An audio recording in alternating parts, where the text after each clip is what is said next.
I want to welcome everyone to today's webinar. I'm Ryan Fisher with CamaPlan. Most of you are familiar with self-directed IRAs. However, if you have any questions, I can help answer those for you relating to using your retirement accounts to invest in real estate or private lending. I encourage everybody to visit our website at CamaPlan, CamaPlan.com. There's also a contact us button there that you can get a hold of me. You're welcome to also visit us at our office in Ambler. I can be reached at 215-283-2868. My email is rfischer, RFISCHER, at CamaPlan.com. We have the pleasure of Beka Shea joining us today. She's going to tell us a little bit about what she's doing. She is the owner of LaPlace Transforms. It's the local home buying company in Pennsylvania, and she's done over 60 deals in the past few years. So at this point, I want to welcome you, Beka, and I'm going to switch this over to you. Fantastic. Thanks so much for that awesome welcome, Ryan. Appreciate it. Absolutely. Okay. Well, hello, everyone. I see we've got a few people on here. I really appreciate you taking time out of your busy day to attend this. I'm going to tell you a little bit about how I got started, who I am, and then the main reason you're here is because you're interested in finding out different ways that you can use a self-directed IRA to invest in things, and this is just one of many that you can do. I have a self-directed IRA, and I use it to invest in the same avenue that I'm going to talk about right now. So the main topic is promissory note lending, and that's basically where we'll talk more about it. But that's the type of lending this is. It's not an equity stake in something like you might want to invest in the next startup. My husband is in that world right now, and it's exciting, but it's a lot riskier than this. So this is kind of a great way to get a fixed rate of return. You know exactly what you're going to get at the end of the year, and I use this as a set it and forget it type of investment. So that being said, I just have to figure out how to work through this. Bear with me. There we go. You should be able to. Got it. Thank you. Ryan's gonna save me when I have technical difficulties. So a little bit about myself. I was raised here in Pennsylvania in Elverson, so I'm pretty excited about this upcoming Super Bowl. And then I graduated from high school, and I got an ROTC scholarship to go to get my degree in mechanical engineering at WPI, which is up in Massachusetts. Once I graduated, I became a naval officer. I was commissioned, and I spent about 4 years in the Navy, and I was stationed in 3 different places. I was super lucky. They sent me out to get my master's degree in mechanical engineering as well to start out in California, and then I went down to flight school in Florida, and then I was stationed in Virginia on an aircraft carrier. After I got out of the military, after about 4 years, I became an engineer for real. I did energy efficiency work, which is mainly mechanical, HVAC, lights, that kind of stuff, for a great company that was also based up in Massachusetts. I lived in Boston. So I'm also very excited that the Patriots are in the Super Bowl. I'm sorry. And then I left. I did that for about 6 or 7 years, and I was pregnant with my 3rd daughter, and I was traveling a ton for my job, and I decided that I wanted something that I could do closer to home, and at the time that I could do part-time and spend more time with my kids. So I left my engineering job to do real estate investing, and that's where this begins. Ryan, can I stop and ask for questions as I go? Oh, yes, I did forget to mention that. Everybody is welcome. There's a chat box. You can ask those questions. We'll address them as we go through the presentation or at the end whenever they come in. So if anybody has any questions, they're welcome to type them in that box, and I'll read them to you, Beka. Awesome. Yeah, I would love for this to be interactive. So feel free to chat your questions in. Ryan's going to make sure that they get seen, and I'd love to really engage with you guys if possible. All right, so real estate investing. I left my engineering job. I had no idea where this investing would end up. And I named my company LaPlace Transforms because it's a bit of a math joke. It's a nod to my background. The LaPlace Transform is actually a math equation. And I didn't think that it would ever become more than just me flipping a house. So I didn't think I needed a great name, but it stuck. And now here we are. This is a picture of my very first rehab that I did. Most rehabbers that I know, we kind of give our houses nicknames to jog our memories, and that was the Cat P Hoarder House. And this house, just a little walk down memory lane, it was a hoarder lived there. You walked in the front door, and there was just a path to a recliner and a TV and the bathroom. And there was a massive hole in the roof, and there were cats and carpets, and you can imagine the rest, but it turned out beautifully. So a little bit about this journey to where I've gotten now. I started in 2014. I rehabbed 3 houses my first year, and then I started to ramp up a little bit more the second year, and I rehabbed 6 houses. And then at the end of 2015, my husband left his mechanical engineering job to do his own startup. And then it became apparent that one of us needed to make good money. So I set a goal in 2016 that I was going to flip a house a month. And around this same time, I joined this mastermind group of investors from across the nation. And I got exposed to a bunch of other people who were really systemizing their businesses and making it more of a business and not just a project-to-project investment. And so I met my goal in 2016, but I only rehabbed 7 houses. I ended up keeping 3 of them as rentals, and then I wholesaled 1. And that was my first taste of wholesaling. And then you can see I actually have to move my thing here so I can see, but you can see in 2017, last year, probably at the end of 2016, I made the mental commitment to really ramp up my business, do a couple more flips and really do this wholesaling thing. And we did 37 deals last year. So I can talk a little bit more about my company, but I think I'm supposed to focus more on the lending part of it, Ryan. Yes, no? What do you think? Sure, either's fine, but yeah, tell us how lending is working for you and your investors. Okay, great. I don't want to bore anybody with too many details. So if there's something you want to know more about, feel free to hit it up in the chat. Otherwise, I'll just keep going through this. So promissory note lending, I'm going to talk a little bit about what that means. I'm going to talk a little bit about how real estate investors evaluate deals so that you can understand the background of the people that you might be lending to. And we'll get more into that. So promissory note lending, I look at it, and I'm not an attorney, but this is the way that I look at it. There are 2 ways, unsecured and secured real estate lending. And unsecured is essentially, the way that I use unsecured promissory notes is a business loan. People are lending to me based on my credibility and my experience, and it's not collateralized by any specific property. The benefit to this is that it's more set it and forget it approach. It's long-term. I typically do about 12 months, sometimes 24 months on my business loans, and you know exactly how much interest you'll make over the course of the year. A secured real estate loan is exactly like what your bank has on your house if you have a mortgage.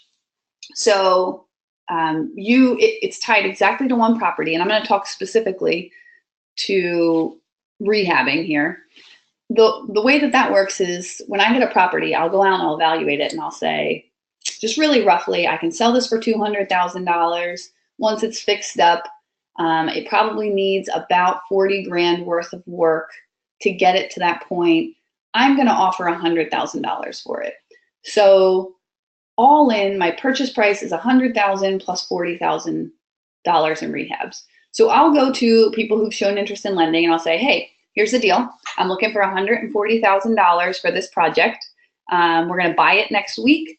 It'll take us, typically it takes us about 5 months from the day we buy it to the day we sell it. And you're going to collect interest on your money from the day I buy it to the day I sell it. You're going to CamaPlan, if you're using CamaPlan's going to wire the money from your account directly to the title company. And the title company is going to make sure all the paperwork gets done. Then they're going to disperse the funds to me. And then when I go to sell the property, just like if you were selling your own house and Bank of America had a mortgage on it, at the closing table, the new buyer is going to put all the money to the title company, and then the title company is going to give a little bit back to Bank of America and a little bit back to the seller. Same way.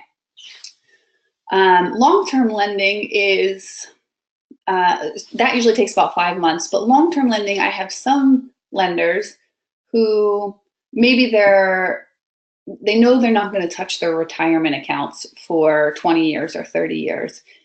So I've started buying rentals, and what we'll do is, instead of me going to a traditional bank, I'll say, hey, I'd like to borrow. In my area, I could buy a rental for like $50,000. So I'd like to borrow $50,000 from you for at X percentage interest rate, and we're going to amortize this over 20 years. So then every month you get a payment, just like you would send to your bank, into your IRA. And that's a great option for people who they've got busy lives, they've got other stuff going on, they don't really want to think about their retirement accounts, but they want to know that they're making a good return year over year. So that is promissory note lending. Any questions so far? Yes. Can you also please talk about the risk? For example, the home will not sell. What would be the exit strategy for an investor? Like on a rehab, you mean? Yeah, that's fine. You can talk about it on that. They didn't specify. Okay. So on a rehab, typically what I do is we'll write, even though I know, and I'm very upfront with my lenders, our close to close is about 5 months. We will write the promissory note for 12 months. So that gives me a cushion if we're in there. The other thing is, you say something terrible happens. Let's just go down a really morbid route and say, like, I die, right? And this house is there. You're left with one of two things. When a promissory note is secured by a mortgage on a property, you have that property as collateral. So you could hire an attorney and they could foreclose on the property and sell it off. Foreclosure usually costs about $4,000 worth of legal work to do. And in this situation, so you're into this property for $140,000 and it's worth $200,000, then you would get to keep, any profits that you make. You'll find a lot of lenders who are rehabbers or who were rehabbers, they like this approach because they know what to do with the property. But the other reality is, say we were halfway through the rehab when that happened, so we're $120,000 into it. You could likely find another investor, foreclose on it, find another investor to finish the job, and then split the profit 50-50. That would be my recommendation. Did I answer that? I think so. Someone else, and this may differ from deal to deal. Someone asked, what are the rates that you're offering on short-term and long-term? So my rates are anywhere from 6.5% to 11%. And that really depends on the type of deal it is, what your investment goals are and the risk level on it. Great. And what area are you typically investing in? I live in Chester County, Pennsylvania, and we currently market to Montgomery, Berks, Lancaster, and Chester counties, and a little bit in Delaware County as well. So kind of central to eastern PA. Alrighty, Great. Well, I'll let you keep going. Okay. So I have this whole packet that if you're interested in it, I kind of put it together, but I've pulled out the key points. The packet explains lending and gives some guidelines and background on it. But this is the main piece. If you're going to lend to any investor or on a promissory note, these are the questions that you need to answer. So what are your financial goals and what's an acceptable risk level? If you came to me, or when someone comes to me and says, hey, I have some money and I'd like to invest in your company, the first thing we do is we sit down over coffee or lunch, and I get a feel for just, who they are, what are they doing with their money, where do they want to go with their money, and then I try to tailor the conversation and present the options that align with that person's needs. Once we get there and it seems like, okay, you maybe are, you can tolerate the risk of a business loan, or you just want to set it and forget it long term, then we talk about how much are you comfortable lending, and how long do you want to lend that for? Is this a set it and forget it for a long time, or are you just testing it out and you want to make sure that I'm going to perform?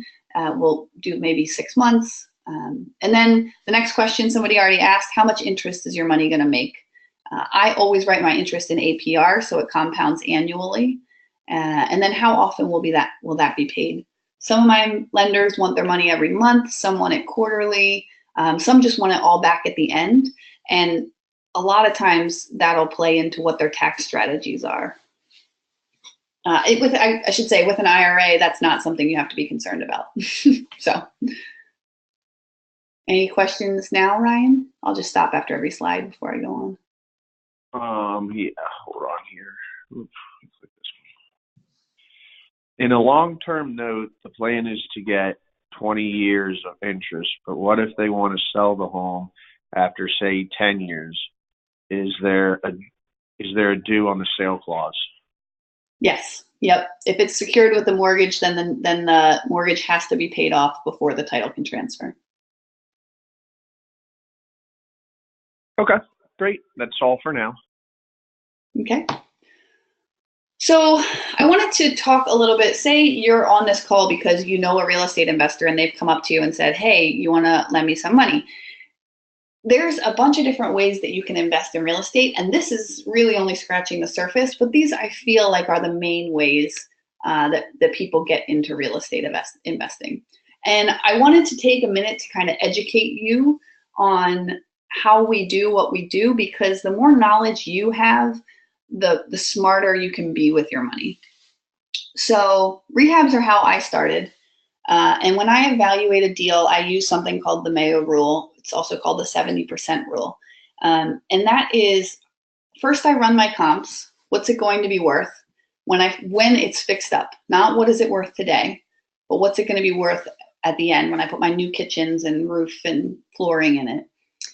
And then I have to look at my numbers and say, well, how much are those repairs going to be to get it there? And the Mayo rule says that I take that number I can sell it for. So in my earlier example, 200,000, and I multiply it by 70%. So that brings me down to 140,000. And if I know that my repairs are going to be $40,000, then I will pay no more. My max allowable offer is no more than 100,000. There are two places where you can obviously mess this up. First, you can be wrong on what it's going to sell for. And the second place where I think most investors really fail is being wrong and underestimating the repairs. I've now rehabbed somewhere around 40 houses. I shouldn't say I've rehabbed them, but I or a partner has rehabbed about 40 houses. And we run the numbers together. And I've been compiling, I'm an engineer, so I've been compiling a database of what our costs are. And I can tell you it costs me about $25 a square foot to rehab a house cosmetically. So that includes paints, flooring, new kitchens, new baths, some miscellaneous electrical work, light fixtures, all that stuff is about $25 a square foot, plus, and that includes some landscaping. If I have to replace a roof or a heater or a septic system, all of those are additional costs. So if it's 1,000 square foot house, we're looking at $25,000 in cosmetic, and it needs a new roof, that's a $30,000 repair. when I first started, I did consistently underestimate repairs, but thankfully I didn't pick any massive houses, so I couldn't really get that in trouble. And we still get it wrong sometimes, but I have lost money on 2 of my rehabs, but overall we've made way more than we've lost. And I should say, even when I've lost money, I lost like $4,000 on one and $6,000 on another. My lenders always got paid. They always got their money. So that's estimating rehabs. Like, how do you know a rehabber knows what they're doing? Well, if they tell you it's going to be a $10,000 to $15,000 rehab, they're wrong. Probably it's going to be no less than $20,000. And we always start with the assumption that rehabs are going to be in the $30,000 to $40,000 range, and then we tighten up our numbers from there as we walk through the house. Wholesales. Okay, so somebody comes to you and they say, hey, I want to do wholesaling. First off, wholesaling is essentially like the marketing department for rehabbers. A lot of people will start this way because they don't have to have a whole lot of access to money. They just have to have some money to do marketing, maybe send out some letters. I went the opposite way. I did rehabs, and then I started doing marketing so I could find better rehabs, which then allowed me to wholesale extra deals. Wholesalers basically have to know how to do everything in step 1 for rehabs, and then they have to subtract more money to make up for their marketing fee. So if I as a rehabber were going to pay $100,000 for that house, a wholesaler might offer a seller $90,000. So they'll talk with the seller. If the seller agrees at $90,000, they'll turn around and they'll come to me and they'll say, hey, Beka, I got this great deal. I think it's worth $100,000 to you. I'll look at the numbers, and if I say, yep, it's worth $100,000 to me, I'll take it. At closing, I'll pay the seller $90,000, and I'll pay the wholesalers $10,000 for finding the deal and marketing for it. Ooh, that's a lot of talking, Ryan. I think you already answered this. Someone asked what your LTV was, but I think you just went over that. And another question was, they said they wanted to know again what was not included in the $25 a square foot: roof, septic, and ... Like the main components: roof, septic, HVAC, windows are not included in that. I think that's it. Any major landscaping or like a pools aren't included in that. Gotcha. Okay. Let me get one more here. Oh, no, she did not say her LTV. Okay, go ahead with that then. So I'm looking at 70% LTV of the after repaired value. And that 70% I've figured out after I pay my lenders and all the fees and my realtors and everything. I call those quiet costs. My quiet costs are anywhere from 10 to 13%. So if I set a 30% profit margin on something, at least a third of that is going to go to like overhead and fees and holding costs, usually a little bit more than a third of it. And then I want that 20% profit margin. Okay, great. And the nice thing I'll let you keep going.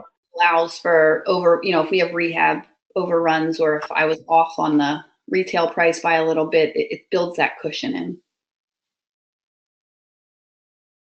So, okay, I'm going to talk about rentals. I don't really feel like I'm a rental guru, so I'm not going to talk too much about this, except to say when I buy a rental, what I'm looking for is around $200 cash flow per door after everything is all said and done.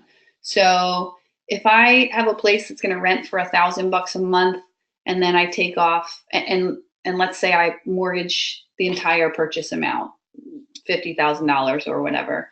So maybe my mortgage payment is $300 a month and my taxes are $100 a month. And then I'm going to set aside 30% of that rent for vacancy, repairs, and management fees.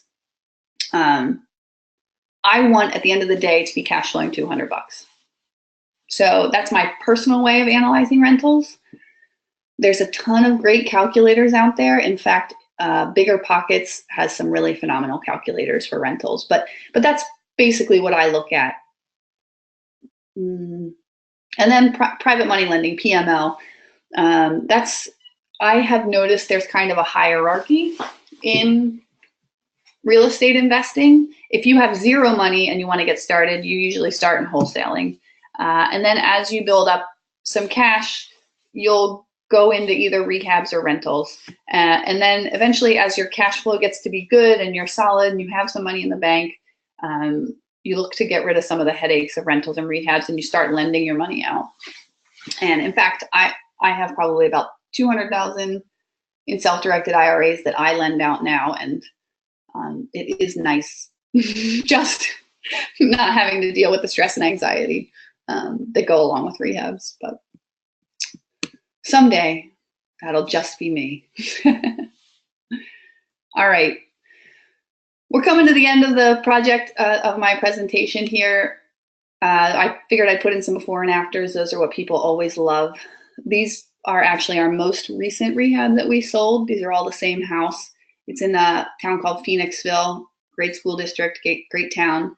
And this was, you can see him pretending to hold up the beam here. We actually opened it up and did the open dining room, kitchen flow. And then the back had this just dilapidated, falling down sunroom, which we cleaned up and converted into actual livable condition space.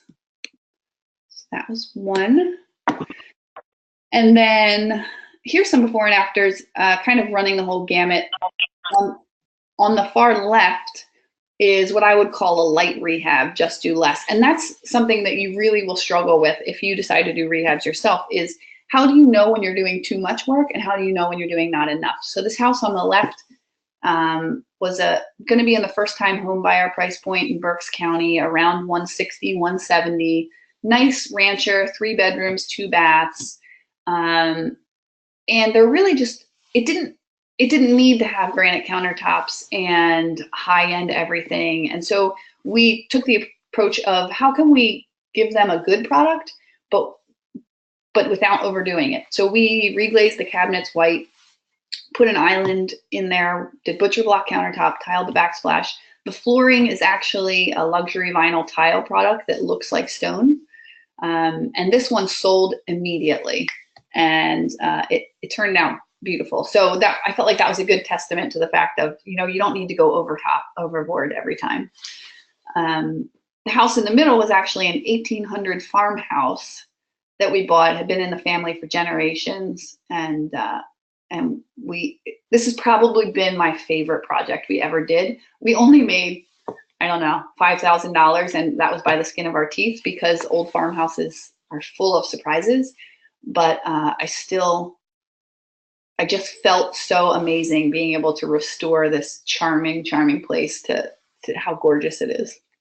And then on the far right, this is another kitchen, another Phoenixville house, but just going to show that if you rethink the layout a little bit, you can really change the whole flow and feel of something. So did this nice big glass door in the back to a paver patio and a fenced-in courtyard.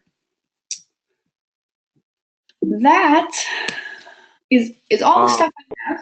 Yeah, questions? Yeah, no, go ahead and put up your contact information. Just have a few more questions for you. If I, as a lender, said I would only lend to a max of 65%, would that be something you were able to work with? Yeah. Typically what happens is with lenders, it's this long, maybe not long, but it's a balance of what my needs are and what your needs are. So I try to keep like not spreadsheet, I guess, of anyone who said that they might be interested in lending, what they're looking for, what their lending goals are. And then as a deal comes up for my company, I basically evaluate my list of lenders and say, hey, this seems like it's a good fit for you. Like I have one guy, he'll only lend in Chester County. So just matching what your needs are with the projects that I have available. Right, and I get that was a little more personal, but that's what you guys will discuss when you guys get lunch or meet up. Another question was, what sort of criteria do you look for when considering being a PML on a project? I will evaluate the deal myself, but I got to tell you, I'm really, even when I'm lending against a house, I'm really lending to the person. So I want to sit down with them and build a little bit of a relationship and see what's their history. Do they have a history of consistency and following through with what they say they're going to do? I mean, some good questions to ask, like, tell me about your life story, because if they've changed jobs like every year for the past 10 years and they've decided now that they're going to rehab a house, you probably don't want to lend them money, even if the deal is phenomenal. And then once I decide that the other person's trustworthy and I can trust them with my money, then I'll say, send me over the details and I'll run a quick comp analysis on the properties. And I use just basically my $25 per square foot. And if they're like $20 a square foot, then I'm fine with that. But I'll question them on it, right? So if they say, if it's a 2,000 square foot house and they say their rehab budget is 20,000, I'm going to say, that's a $10 a square foot.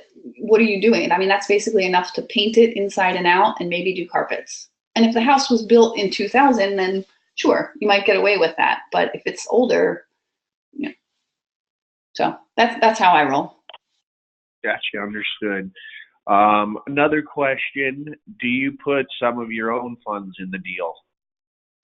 Yeah, so I try to maintain within my company. We have so many deals going on right now. Like we did 7 this month, and we have 7 already lined up for next month. I'm kind of past that looking at my company on a deal by deal basis. I look at my company on a cash flow basis. I have a bookkeeper and an accountant, and we sit down once a month and I say, like, okay, here, like, to give you an example, we typically spend about 30 grand a month, and our goal is to make at least 60 each month. And so right now I have about 15 to 20% equity in my company at any point. And by the end of this year, I just want to funnel all that money back into my company. I would like to have a nice capital cushion that we can use, when lenders say they're going to lend 60% of the deal. Or sometimes I just will buy properties just for cash because I have it. So yeah, that's my skin in the game. I have cash equity in my company.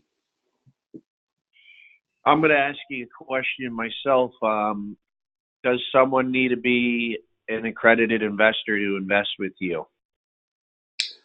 That's a great question. I don't think so. I feel like I haven't gotten a really clear answer from my attorney on this. And I've asked if there's blue sky laws here in Pennsylvania. And since I haven't been able to get a solid answer from the 3 attorneys I've asked, I think there are not. If someone on this call knows, please tell me. But generally speaking, that relates to a fund. But if are most of your deals done with, someone lending and they're secured to that property or the business? If you want to elaborate on that. Yeah, the answer I've gotten from my attorney is that as long as you have a personal relationship with these people and you're not like doing a solicitation as a fund or as a fundraising round, then they don't need to be accredited. So that's where I'm at right now.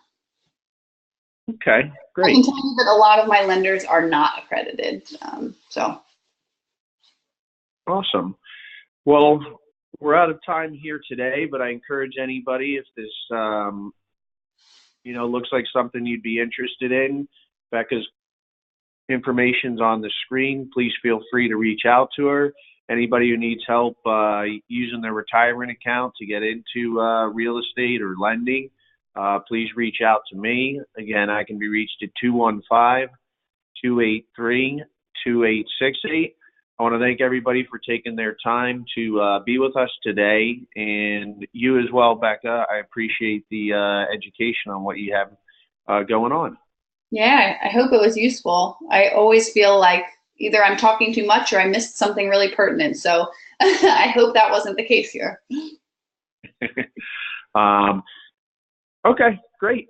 Thanks. Thank you, everybody. Thanks, Beka. Have a great day. You too.